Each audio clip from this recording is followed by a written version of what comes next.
नाशिकमध्ये प्रतिष्ठेच्या लढतीमध्ये प्रभाग क्रमांक 6 आणि 7 मधील लढत पाहायला मिळते।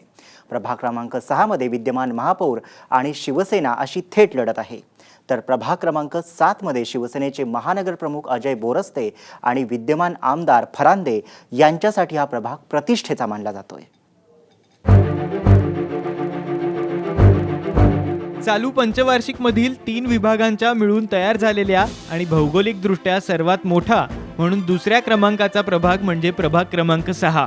प्रभाग 6 मध्ये आजी माजी नगरसेवकांसह महापौर अशोक मुर्तडकर आणि पूर्वाश्रमीचे शिवसेनेचे आणि सध्या भाजपमध्ये स्थायिक झालेल्या सुनील बागुल यांची प्रतिष्ठा पणाला लागणार आहे। तसंच यावेळी नव्यानं शिवसेनेकडून तिकीट मिळवलेले दीपक पिंगळे यांनीही महापौरांसमोर तगडं आव्हान निर्माण केलंय। विकासाऐवजी जातीच्या मुद्द्याकडे झुकलेल्या या प्रभागातील नवमतदारांना गुंडागिरीच्या समस्यानं भेडसावलंय। जातीचा मोठा पगडा या भागात असल्यानं त्याचा फायदा पंचवटी भागातील उमेदवारांना होतो। म्हणजेच इथं पक्षापेक्षा जात हा फॅक्टर महत्त्वाचा ठरतो असा इतिहास आहे। त्यामुळे शिवसेना, भाजप किंवा मनसे या तिन्ही पक्षांसाठी इथली निवडणूक महत्त्वाची ठरेल।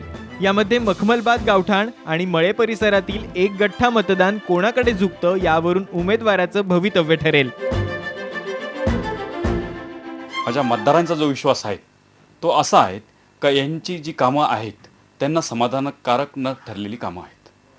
म्हणजे याचा अर्थ असा नाही म्हणत की मी त्यांनी कामं केली नाही, पण ज्या पद्धतीनं जेवढा त्यांच्याकडे जेवढा टाईम होता, जेवढी मोठी पदं होती, त्या पदाचा त्यांना खरं पाहिलं तर त्यांना पदाचा वापर करून ती कामं करता आली असती, पण त्यांनी का नाही केली नाही कळत। आपण आतापर्यंत जर बघितलं असेल तर आजपर्यंतचे जे काही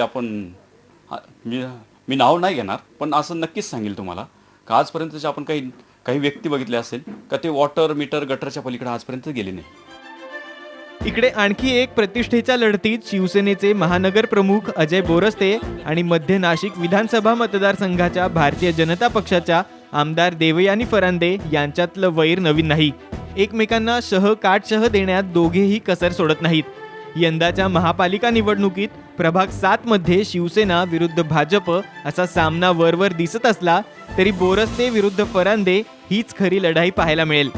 शिवसेनेच्या प्रचाराचं नियोजन करताना स्वतःबरोबरच शिवसेनेसाठी 4ही जागा निवडून आणण्याचं आव्हान बोरस्ते यांच्या समोर आहे, तर फरांदे यांनी 4ही जागा निवडून आणण्याचा पण केलाय। बोरस्ते विरुद्ध फरांदे यांच्या लढतीत कोण बाजी मारतो याकडे नाशिककरांचं लक्ष लागलंय। की अत्यंत मध्यवस्तीत असलेली हे ठिकाण आहे कॉलेज रोड। काय अवस्था इथल्या रोडची, इथल्या स्वच्छतेची, आणि म्हणून आता लोकांना एकच अपेक्षा आहे ती म्हणजे शिवसेनेचे लोकप्रतिनिधी। आणि खरं सांगायचं तर शिवसेनेनं प्रभाग 7 मधलं आमचं जे पॅनल आहे हे अत्यंत दूरदृष्टी असलेलं, एक व्हिजन असलेलं, त्यांना कामाची आवड असलेलं पॅनल आहे आणि लोकांनी त्या सगळ्यांना स्वीकारलेलं आहे। माझ्याबरोबर गोकुळ पिंगळे आहेत, आमच्या सुनीताताई गुळवे आहेत, संगीताताई देसाई आहेत, वेगवेगळ्या क्षेत्रात काम करणारी ही सगळी मंडळी आहे। यातली कुठलाही उमेदवार हा लादलेला उमेदवार नाही, ज्याला स्वतःला काम करायची इच्छा आहे असे सगळे उमेदवार आहे। फरांदे आणि बोरस्ते वादात दोघांनाही स्वपक्षातून किती साथ मिळते त्यावरही इथल्या निवडणुकीचं भवितव्य अवलंबून राहील। एकूणच यंदाची महापालिका निवडणूक शहराच्या विकासाच्या दृष्टीनं किती महत्त्वाची आहे या मुद्द्यापेक्षा प्रतिष्ठेच्या लढती आणि काटशहाच्या राजकारणानं जास्त रंगणार असं दिसतंय। जय साबळे, साम टीव्ही, नाशिक।